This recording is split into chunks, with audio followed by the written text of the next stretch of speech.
Does free will exist, or is everything determined? Is the universe, from the Big Bang to whatever happens at the end, is it all like just a book already written? Do we get to choose and pick our and create our own lives? And that's what I'm fixing to talk about, I guess.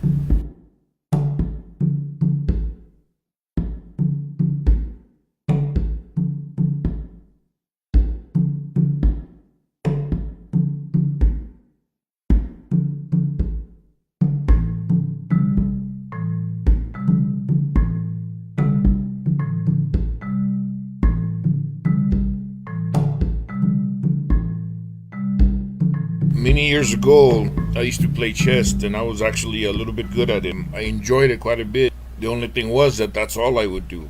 Even when I wasn't playing chess, I was playing chess. I was playing chess in my head. I was trying to get better at it. And I had goals. I wasn't going to be able to fulfill the goals I had if I continued to play chess because I know that my real estate up here is limited. I can't do something that needs that much focus and also do other things that I wanted to do since I was a little kid. So I decided to give it up. I decided to give up something that I enjoyed a great deal and was somewhat good at it to do things that I may or may not eventually become good at. That I was starting at the ground level, but I still decided to do it, which is physics. I wanted to understand physics. I think that's free will. It seems free will. That sounds like free will to me. Scientists can put sensors all over your head and they can predict what you're going to choose to do before you choose to do it. So because of this, they concluded, some of them, that there is no such thing as free will. Since before you decided to do something, they can predict what you're going to do, then that, according to them, negates the idea of free will. I think what they're doing is they're just moving the location of where you decide. They're moving it away from when you said you decided to when you think you decided it to somewhere in your subconscious that you, according to them, actually decided. Moving the location of where you decided does not prove much of anything other than those scientists' definition of free will is a little flimsy, I think. At least it's not what other people or I would call free will. Deciding to do something in your subconscious does not mean that you're not deciding. It just means that you're not aware that you're deciding it. So their idea of free will is flawed, I guess. But the question is there free will, or is reality predetermined? Do we actually create our own lives, or are we just a chain reaction that started with a Big Bang that is predetermined from the beginning till the end? I think it could actually be both, and still there would be free will. I think in the same way that in like quantum physics, that scientists have a hard time with subatomic particles. As far as they can tell, are particles, but they act as waves. I think the problem there is not the particle. Is it a wave or a particle? The problem is the scientists thinking that has to be either or. Our preconceived prejudice that are there because of the way we evolved, and we didn't evolve in the subatomic realm. So just because our ideas don't fit those ideas doesn't mean that those ideas are wrong or even weird. They're weird to us, but they're not necessarily weird to nature or God, I guess. I think that free will and determinism can exist in the same way as a particle can be a wave and a particle. They're just different. Maybe a better way to examine the idea of free will is to look at the opposite of free will, the lack of will. For example, a forest fire movement is governed completely by external factors. There's nothing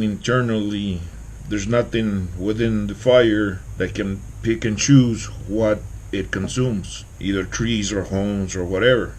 It's completely the lack of free will. So to argue that we, the human beings, don't have free will is to argue that we are controlled by the same way as a forest fire. We're controlled completely, we're governed completely by external factors. There is no internal self-consciousness deciding, picking and choosing what we consume, picking and choosing what activities we focus on. The idea that we're like a forest fire, I think it's pretty weak. I think to argue otherwise, I think it's a little bit irrational. I guess that's it. So the task subjects had was to flex a wrist whenever they felt like it, and then after they flexed, they would report where a spot was on a very fast clock when they first felt the urge, intention, wish, will, decision to flex. And they were hooked up to two machines. So they were getting EEG readings from the scalp, and they were getting muscle motion readings with an electromyograph. And what he discovered is that when subjects were regularly reminded not to plan in advance when to flex, you got an EEG ramp up that started at 550 milliseconds before the muscle burst. And that's about a half a second. Well, that's a long time in brain terms, half a second. Oh, it sure is. Now, the average time of first reported awareness of this mental event, the decision or intention or whatever, was 206 milliseconds before the muscle. About a fifth of a second. That's right. So there's a lag between the EEG ramp up and this reported time of first Which awareness. seems to indicate that the brain, without our conscious knowledge, is already planning, and then I'm suddenly aware of it, as if my consciousness, my so-called free will, is sort of a froth. Yeah. And it's just kind of riding along, but has no impact on really what's happening. That's exactly right. So his thought is the brain is making these decisions about a third of a second before you become aware of them. So it's making them unconsciously. Free will has to be a conscious process, so free will's not involved. Al, you believe that God knows the future, right? Right, I do. You also believe that human beings have free will. I believe that too, right.